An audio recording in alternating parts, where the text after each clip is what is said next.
और बीएसपी के कार्यकर्ता हैं। इसके बाद यहां पर सुरक्षा व्यवस्था बढ़ा दी गई कि कोई ऐसी वैसी घटना यहां ना हो जाए।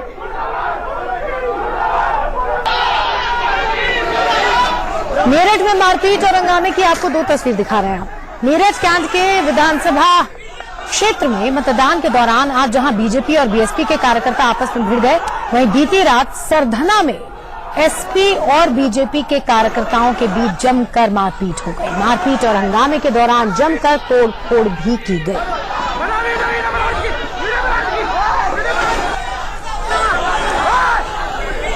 तो कहां शांति पहले फेज के इलेक्शन में भंग होती हुई नजर आई।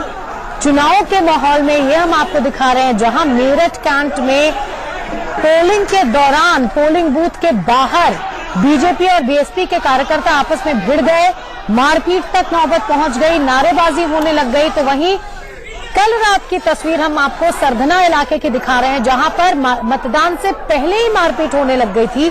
बीजेपी और एसपी के कार्यकर्ता आमने सामने हो गए थे, मारपीट हो गई थी। रात की ये तस्वीरें हैं, कल रात की तस्वीरें जो हम आपको दिखा रहे हैं, और ये सरधना इलाके की हैं, जहां पर बीजेपी और एसपी के जो कार्यकर्ता हैं वो आपस में लड़ने लगे। हालांकि उसके बाद स्थिति को नियंत्रण में कर लिया गया। आज सुबह वोटिंग भी की गई। हालांकि कुछ तनाव देखा जा रहा था सरधना के कुछ वोटिंग पोलिंग बूथ है वहां पर।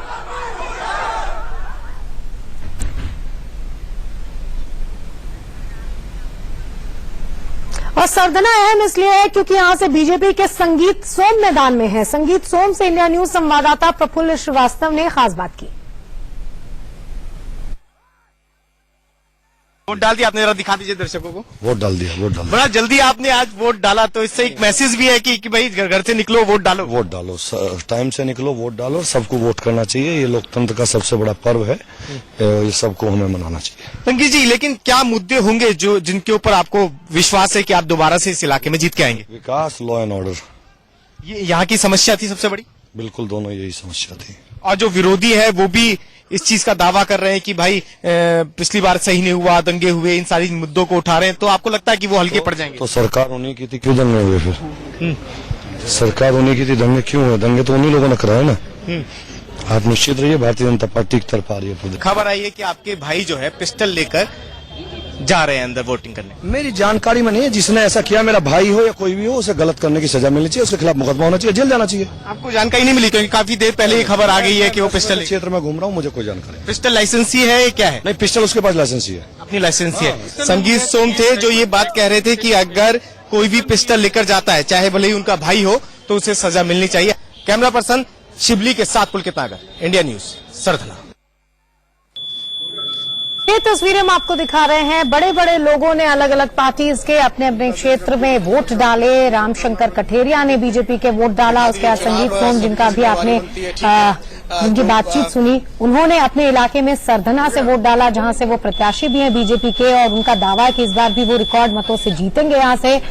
और सुरेश राणा ने वोट डाला अपने इलाके से। पंकज सिंह, राजनाथ सिंह के बेटे, जो इस बार नोएडा से खड़े हुए हैं बीजेपी की तरफ से, और दावे कर रहे हैं कि इस बार बीजेपी 300 से ज्यादा सीटों से काबिज होगी, उत्तर प्रदेश की सरकार बनाएगी। हुकुम सिंह ने अपने इलाके से वोट डाला इस बार। हुकुम सिंह की बेटी मृगांका सिंह इस इलाके से यानी कि कैराना से खड़ी हुई हैं मैदान में। और श्रीकांत शर्मा की तस्वीरें आप देख रहे हैं। हमारे साथ बातचीत करने के लिए केंद्रीय मंत्री डॉक्टर महेश शर्मा है। महेश जी, वोट डालने आप आए हैं, सुबह स्टाइल भी रहे होंगे, कैसा लगता है? माहौल क्या है, मुद्दा क्या है उत्तर प्रदेश? आपने अगर महसूस किया हो, जुबिलियंसी अगर महसूस की हो, तो आज प्रदेश की जनता, नोएडा की जनता मन बना चुकी है कि अब हम इनसे निजात पाएंगे। लेकिन लोग कह रहे हैं एक हाई प्रोफाइल कैंडिडेट है पंकज सिंह, बाहर से आए हैं, यहाँ के नहीं। एक अच्छा कार्यकर्ता हमारे बीच में है, आज एक अच्छा कार्यकर्ता हमारे बीच में है। ये लगता है जीत होगी कि या साइकिल और अलायंस? 100% जीत होगी हमारी।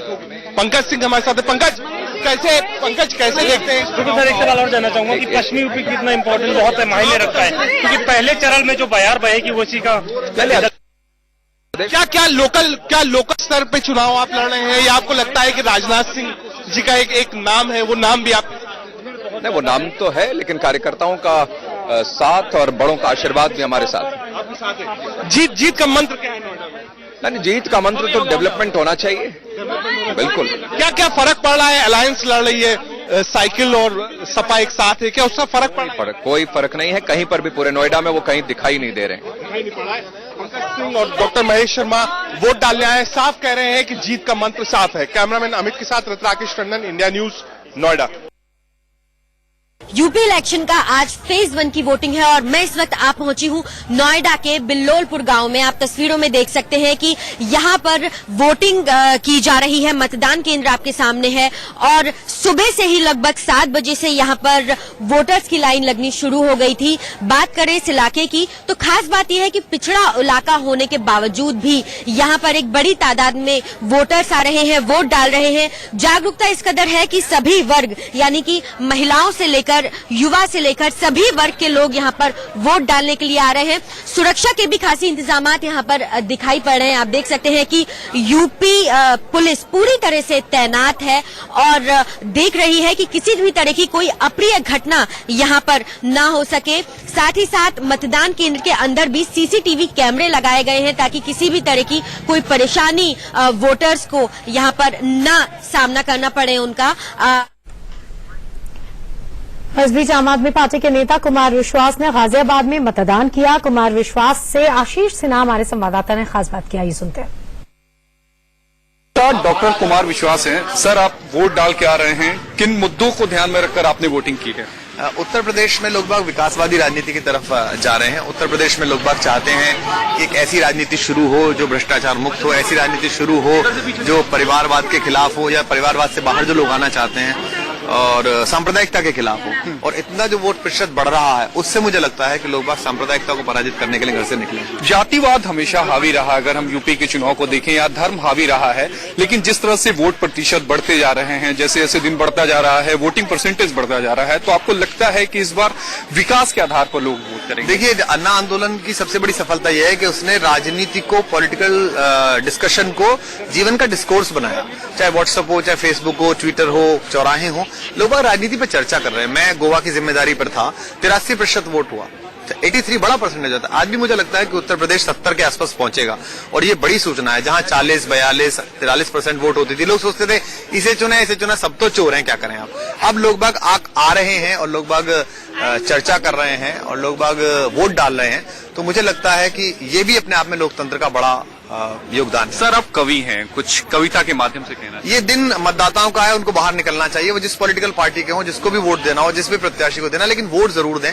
घर बैठे रहने से काम नहीं चलेगा, क्योंकि मुर्दा लोहे को भी औजार बनाने वाले, अपने आंसू को भी हथियार बनाने वाले हमको बेकार समझते हैं सियासतदान, मगर हम हैं इस मुल्क की सरकार बनाने। बिल्कुल, हम हैं इस मुल्क की सरकार बनाने वाले। दर्शकों से भी यही अनुरोध करूंगा कि आज आपका दिन है, आज लोकतंत्र का सबसे बड़ा दिन है। घरों से बाहर निकलिए, वोट करिए और अपने नेता को चुनिए। कैमरामैन नितिन के साथ आशीष सिन्हा, इंडिया न्यूज, गाजियाबाद। 4 तस्वीरें हम आपको दिखा रहे हैं। उत्तर प्रदेश की 73 विधानसभा सीटों पे मतदान सुबह से चल रहा है। अलग अलग सीटों की कुछ तस्वीरें हम आपको दिखा रहे हैं। कुछ सीटों पर जो वृद्ध लोग हैं, जो वृद्ध मतदाता हैं, उनके लिए विशेष व्यवस्था की गई है। यहां तक कि कुछ जो मॉडल पोलिंग बूथ्स हैं, वहां पर उनके स्वागत के भी इंतजाम किए गए हैं। उनका स्वागत किया जा रहा है जब वो वोट देने के लिए पहुंच रहे हैं। माला पहनाई जा रही है, फूल दिए जा रहे हैं। ऐसी कुछ 4 तस्वीरें हम आपको दिखा रहे हैं। दिव्यांगों ने भी बढ़ चढ़कर मतदान में हिस्सा लिया है।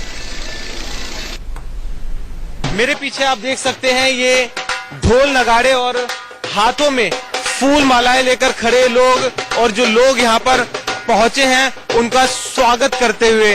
ये जो सजा हुआ पंडाल आपको नजर आ रहा है, ये किसी शादी का पंडाल नहीं है। जी हाँ, ये एक मतदान केंद्र है लोनी इलाके का और इस मतदान केंद्र को यहाँ की जो नगर पालिका है, जो प्रशासन है, उसने कुछ इस तरीके से सजाया है ताकि जो सीनियर सिटीजन जो लोग हैं और जो बुजुर्ग लोग हैं उनको मोटिवेट किया जा सके, उनको लाने की व्यवस्था की गई है। एक बुजुर्ग है, बहुत बढ़िया इंतजाम है।